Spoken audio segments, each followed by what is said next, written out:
Bismillah, alhamdulillah, wassalatu wassalamu ala rasulillah wa ala alihi wa sahbihi wa man wala, amma ba'd.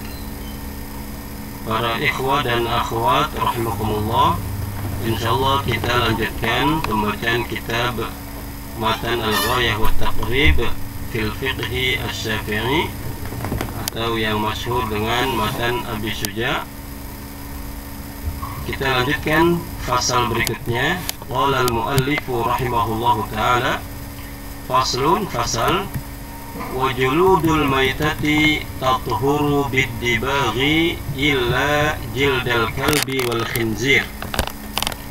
Wa juludul maitati, dan kulit-kulit bangkai, ya, bangkai itu adalah hewan yang mati bukan karena disembelih secara syar'i,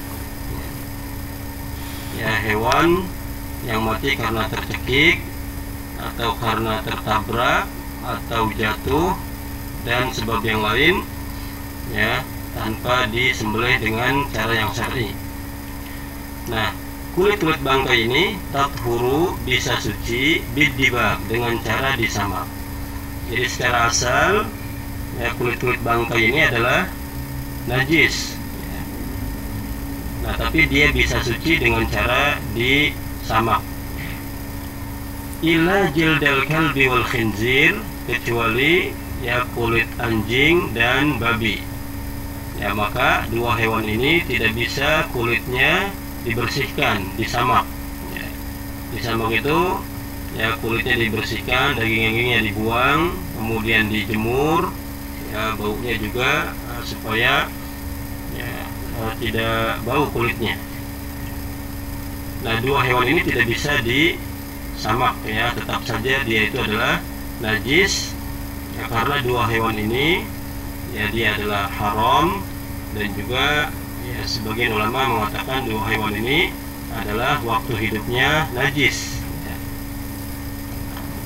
dan tidak bisa kemudian waktu dua hewan ini mati kemudian dibersihkan kulitnya. Wa ma tawallada minhuma, dan hewan-hewan yang terlahir dari keduanya, ya, dari pasangan babi dengan babi atau anjing dengan anjing. Au min ahadihima, atau dari salah satunya, anjing dengan hewan yang lain, misalnya babi dengan, ya, hewan yang lain. Kalau terjadi seperti itu, maka hewan yang dilahirkan dari keduanya juga, ya, tidak bisa kemudian kulitnya disamak. Wa admul maitati wa sya'ruha najisun, dan tulang bangkai, wa sya'ruha, dan bulunya, ya, rambut hewan atau bangkai, ya, najisun illal adami, ya, itu adalah najis kecuali manusia. Jadi tulangnya, tulang bangkai, dan juga sya'ruha, rambutnya, itu adalah, atau bulunya, itu adalah najis, ya. Ini sebagaimana yang dijelaskan oleh para ulama, diantaranya ulama Syafi'iyah ini. Kecuali manusia, ya, kalau manusia dalam keadaan hidup dan juga meninggal, dia adalah suci, ya, termasuk tulangnya dan juga rambutnya. Ini adalah kemuliaan yang Allah Subhanahu wa Ta'ala berikan untuk manusia, bahwa mereka adalah suci, ya, baik dalam keadaan hidup atau juga sudah meninggal. Kita lanjut. Faslun, wala yajuzu isti'malu awanid dhahabi wal fiddati. Wala yajuzu, dan tidak boleh isti'malu, ya, penggunaan awanid dhahabi, bejana-bejana emas, wal fiddati, dan perak. Ya, tidak boleh menggunakan bejana-bejana untuk makan, untuk minum, ya, untuk tempat-tempat, ya, misalnya perhiasan dan sebagainya, itu tidak boleh. Dari emas dan juga dari perak, ya, tidak boleh. Termasuk juga, ya, tempat-tempat air untuk mandi atau juga untuk bersuci, ya, untuk wudhu misalnya. Nah, di sini ada khilaf, ya.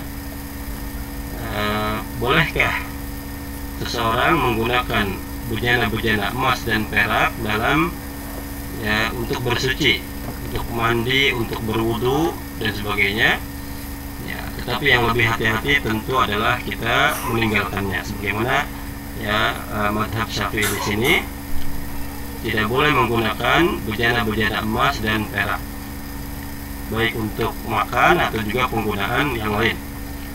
Wa yajuzu isti'malu ghairihima minal awani, dan dibolehkan, ya, menggunakan selain keduanya, selain emas dan perak, minal awani, dari bejana-bejana. Kalau dari bahan yang lain, ya, tembaga atau besi, ya, atau plastik dan sebagainya, walaupun itu mahal misalnya, yaitu tidak mengapa, karena yang dilarang di sini adalah bejana-bejana yang terbuat dari emas dan perak. Kita lanjut. Faslun, pasal, wasiwaku mustahabun fi kulli halin. Pasal, dan siwak mustahabun itu dianjurkan, ya, mustahab, fi kulli halin, di semua kondisi, ya, di semua waktu itu dianjurkan seorang muslim menggunakan siwak. Illa, kecuali, ya, ada beberapa, atau di sini disebutkan illa ba'da zawal lis-shaim, kecuali setelah, ya, matahari tergelincir atau condong ke arah barat, ya, waktu zawal, lis-shaimi, bagi orang yang berpuasa. Ini pendapat sebagian ulama, ya, diantaranya, ya, pengarang kitab ini dari kalangan Syafi'iyah, ya, bahwa orang yang berpuasa setelah waktu zuhur, ya, setelah matahari condong ke arah barat, itu dimakruhkan menggunakan siwak, ya, kalau dia dalam keadaan puasa. Nah, ulama yang lain itu menyatakan, ya, tidak apa-apa, ya, walaupun orang yang berpuasa setelah zuhur, itu juga tidak mengapa, ya, menggunakan siwak, karena dalilnya adalah umum, ya. Jadi pendapat yang lebih kuat insyaallah ta'ala adalah bahwa menggunakan siwak itu mutlak, ya, disunahkan secara mutlak bagi orang yang berpuasa atau juga yang tidak, ya, dan juga kapan saja waktunya, ya, baik pagi hari atau setelah zuhur atau juga sore, ya, baik bagi orang yang berpuasa atau juga yang tidak, itu semua itu adalah dianjurkan. Wallahu ta'ala a'lam. Wa huwa fi salasati mawadi'a ashaddu istihbaban, dan siwak di 3 kondisi atau di 3 tempat, ashaddu istihbaban, ya, sangat dianjurkan. Tadi di semua waktu, di semua kondisi dianjurkan. Nah, tapi ada 3 kondisi, ya, 3 tempat, ya, seseorang sangat dianjurkan menggunakan siwak. Inda taghayyuril fami min azmin wa ghairihi. Yang pertama adalah pada waktu berubahnya mulut, ya, baunya berubah, bau mulut, min azmin, disebabkan dari, ya, lamanya diam, lama diam, atau sebagian mengatakan azmin itu terputus dari makan, ya, lama, ya, setelah beberapa waktu dia tidak makan, nah, maka berubah bau mulutnya, wa ghairihi, dan yang lainnya. Nah, maka di sini pada waktu bau mulut ini berubah, apakah disebabkan lamanya diam atau beberapa waktu belum makan, ya, maka sangat dianjurkan, ditekankan untuk menggunakan siwak. Wa indal qiyami minan naumi, dan pada waktu bangun dari tidur, ya, apabila seorang bangun tidur, maka dia sangat dianjurkan untuk menggosok giginya. Wa indal qiyam ila shalah, ya, dan juga pada waktu, ya, bangun untuk sholat, ya. Apabila dia bangun malam ingin melaksanakan sholat malam, maka di sini juga sangat ditekankan untuk yang menggunakan siwak atau gosok gigi. Wallahu ta'ala a'lam.